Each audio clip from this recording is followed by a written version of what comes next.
Hello, hello, spirited living crew, my community. Deborah Roth here, and I haven't been back in a couple weeks for an Inner Goddess Team video. So here I am, and delighted in the midst of this, boiling in New York City and many places on the East Coast, and actually all over the world. Crazy heat is happening. So I thought it would be lovely to descend or run into the forest at the height of summer here.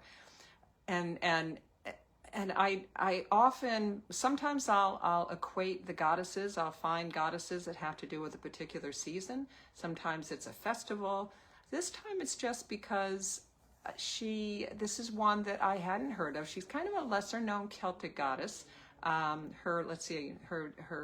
Her spelling you'll see in the description, and because it's Celtic, and I'll try my best not to massacre the pronunciation of some of these words. I looked them up, but her spelling does not give any indication of how you pronounce her name, and it is Flidais or Fliash, and she is the Celtic goddess. She's the Celtic, or she is a Celtic Earth Goddess, and there are a few. And she's known as the Lady of the Forest, kind of comparable to Artemis, who was the Greek goddess of the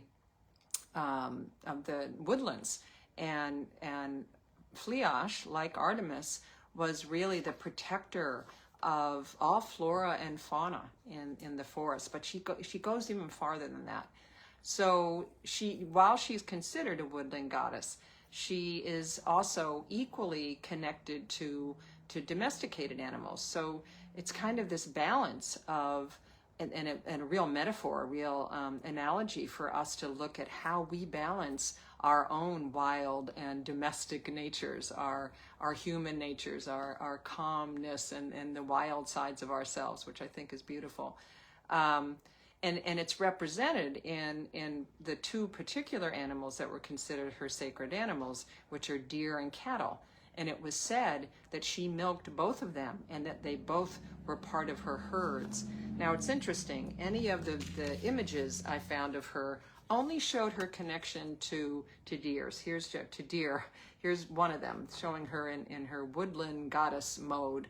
But she is also, she's also a cow goddess, basically, and that's where a lot of her that's where her primary myth comes from. She is also seen as a protector of the poor and the outcast, and they came to her for protection and when they were in need of safe harbor.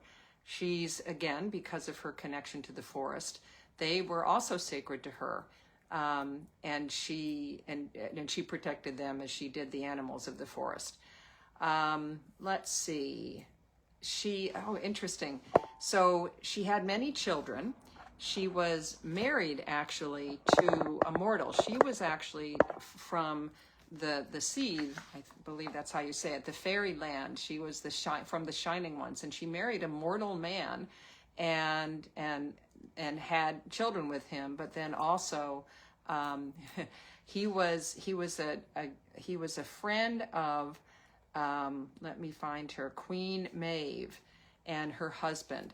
And on the way to visit Queen Maeve's court, one of the times that she was visiting, she meets and falls in love with an exiled Ulster warrior whose name was Fergus.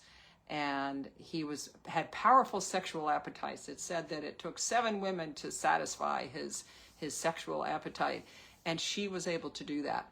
And so she cast a spell, a gesh is what they called it in ancient Celt lands, which was an obligation or prohibition to take her from her husband. And a huge battle ensues, and finally Fergus brings the severed head of her husband to prove that she is now his. And in different versions of the myth, she lives for the rest of her life with Fergus, and in another version she feels guilty and runs off. And she does have when she crosses into this world originally, before any of this happened, and she married first her mortal husband and then this warrior, she crossed into the mortal world with her herd of wonderful cattle. And the most amazing one was a cow who was called the Maol Flidais.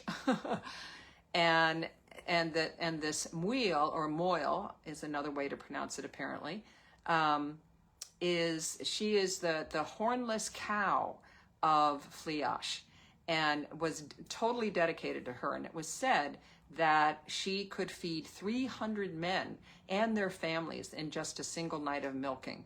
And when this whole episode, this battle occurs with Fergus and her husband, and Fergus wins, this cow, Maol Flidais, is brokenhearted because she was very dedicated to Flidais's husband.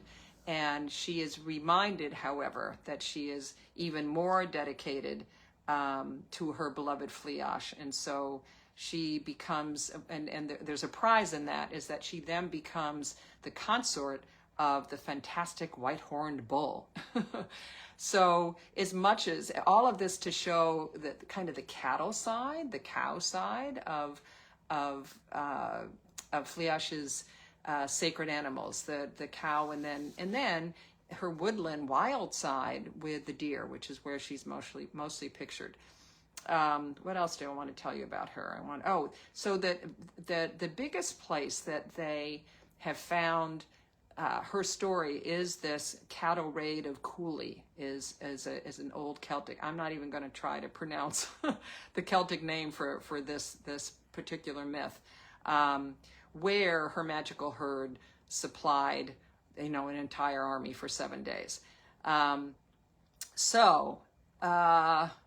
She is. One of the other accounts about her that I found is that she, from an earlier myth, that they say that one of her children is a king whose name has been translated to mean warrior of deer treasure. So here we are back in the wild deer world.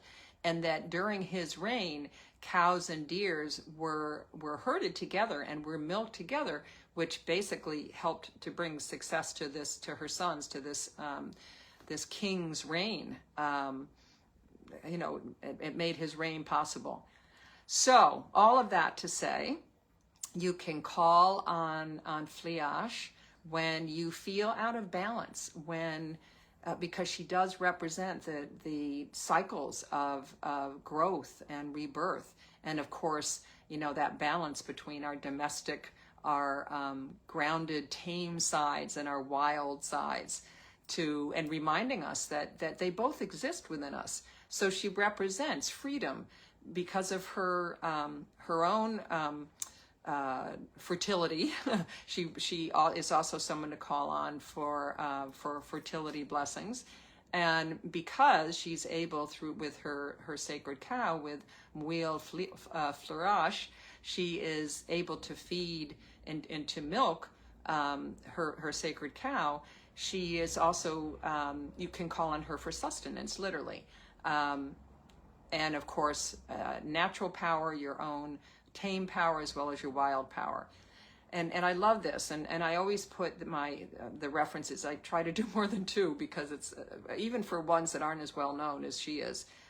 This was a wonderful quote that I loved. She helps us to touch the deepest, wildest parts of our own sexuality. Remember that she was able to fulfill Fergus's desires, relieving any guilt, and I love this from a feminist standpoint, that civilization has created. Flidais also returns us to our own sense of empowerment. So she is about claiming the right to give her powers of nurturing, through the milking and the milk, through abundance, which of course, provides, that sustenance provides, and sensuality, and to claim that right, to give that to whoever you want, whoever she wants, whoever we as strong, empowered feminines want to.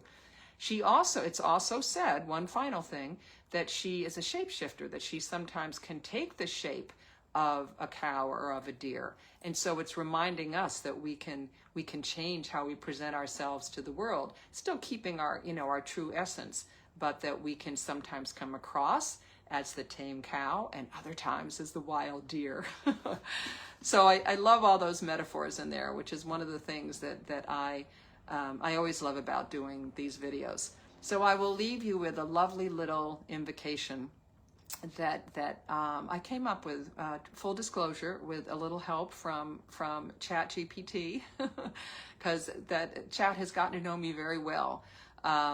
They help me condense all of my notes into something that will fit into the word count, the character count on YouTube, which is where this will appear, usually on Thursdays.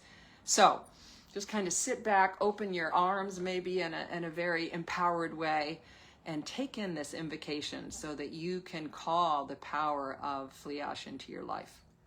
Flidais, Lady of the Forest, guide me back to my true nature.